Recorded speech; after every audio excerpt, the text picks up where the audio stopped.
देश में शिवराज सरकार ने प्लाज्मा थेरेपी को सब जगह उपयोग किया है और जगह जगह बढ़ावा दिया है। जबकि प्लाज्मा थेरेपी ट्रायल पे चल रही थी, कहीं भी ऐसा आदेश नहीं था कि उसको सरकारी योजना में या स्वास्थ्य की सेवाओं में सीधे तौर पे शामिल किया जाए। लेकिन शिवराज सरकार और उनके नौकरशाहों ने अपनी वाही कराने के लिए जगह जगह अनेक जिलों में प्लाज्मा थेरेपी दी है। लेकिन अब केंद्र सरकार की अधिकृत संस्थाओं ने, ICMR ने, एम्स ने स्पष्ट कर दिया है कि प्लाज्मा थेरेपी से किसी की जान नहीं बच सकती है, ना ही प्लाज्मा थेरेपी कारगर है। अगर 100 लोगों को प्लाज्मा थेरेपी दी गई है तो 100 में से 1 या 2 लोगों का भी बचना या ठीक होना नामुमकिन है। ऐसे में मध्य प्रदेश की शिवराज सरकार ने लगभग 5000 से ज़्यादा लोगों को पिछले 1.5 महीने में प्लाज्मा थेरेपी दी है। सरकार बड़े बड़े दावे करती है कि इतने लोगों से हमने प्लाज्मा लिया, इतना डोनेट हुआ, इतने लोगों की जान बचाने के लिए प्लाज्मा दिया। अब सरकार ये ऑडिट करके बताए कि जिन लोगों को प्लाज्मा दिया है वो लोग जीवित हैं, क्या वो कोविड से बच पाए हैं, क्या उनको कोविड का इलाज मिलना था और उससे उनको इलाज नहीं मिलने दिया गया और प्लाज्मा देके उनको रवाना कर दिया गया।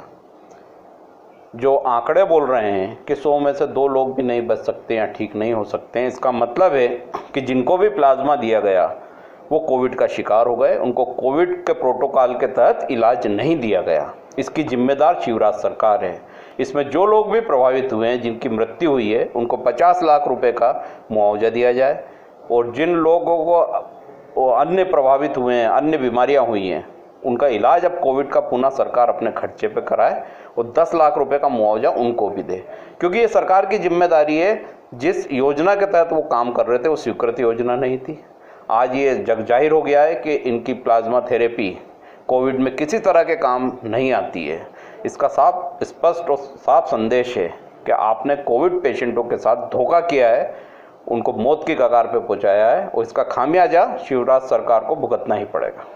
क्या चाहते जो लोग इसके जिम्मेदार हैं, चाहे वल्लभ भवन में बैठे हुए अफसर हों, चाहे प्रदेश में बैठे हुए अफसर हों, इन पे गैर इरादतन हत्या का मुकदमा चलना ही चाहिए, क्योंकि इन्होंने केंद्र सरकार के निर्देश नहीं माने, इन्होंने एम्स के निर्देश नहीं माने, गाइडलाइन नहीं मानी है, IMCR की गाइडलाइन नहीं मानी। तो इसका साफ बहुत मतलब है कि ये लोग सिर्फ जनता को लाशों का तमाशा दिखाना चाहते थे और वो दिखाया है मध्य प्रदेश में।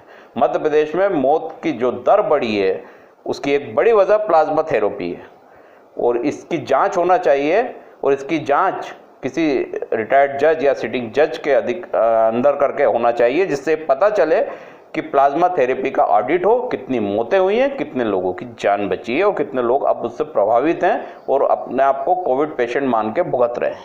अभी देखिए, शिवराज सरकार अगर चाहती तो कोविड पेशेंटों का बहुत बेहतर इलाज हो सकता था, लेकिन जिस तरह की आपाधापी मचाई गई, जिस तरीके से कोविड के जो प्रोटोकॉल है उसको आप पढ़ेंगे तो उसमें 3 तरह के पेशेंट होते हैं, जिनका उन्होंने साफ साफ उल्लेख कराया कि मैंडेटरी पेशेंट सामान्य बेड में या ऑक्सीजन बेड में एडमिट होगा, अगर सीरियस पेशेंट है तो ICU में जाएगा। आप रिकॉर्ड निकाल के देखिए हॉस्पिटलों का, जो मैंडेटरी पेशेंट है वो ICU में थे। तो इसका मतलब है कि सरकार का कोई कंट्रोल नहीं था, ना अस्पतालों पे ना योजना में। सिर्फ कालाबाजारी में लगी है शिवराज सरकार, सिर्फ पलंग बेचने में लगी है, इनके मंत्री बेड बेचने में लगे हैं, कोई रेमडेसिविर इंजेक्शन बेच रहा है, लेकिन लोगों की जान की कोई कीमत नहीं है। प्लाज्मा के नाम पे कितने लोगों को मारा होगा इसकी कल्पना से परे। जांच होगी तो आंकड़े स्पष्ट होंगे कितनी लाशें शिवराज सरकार ने बिछाई हैं।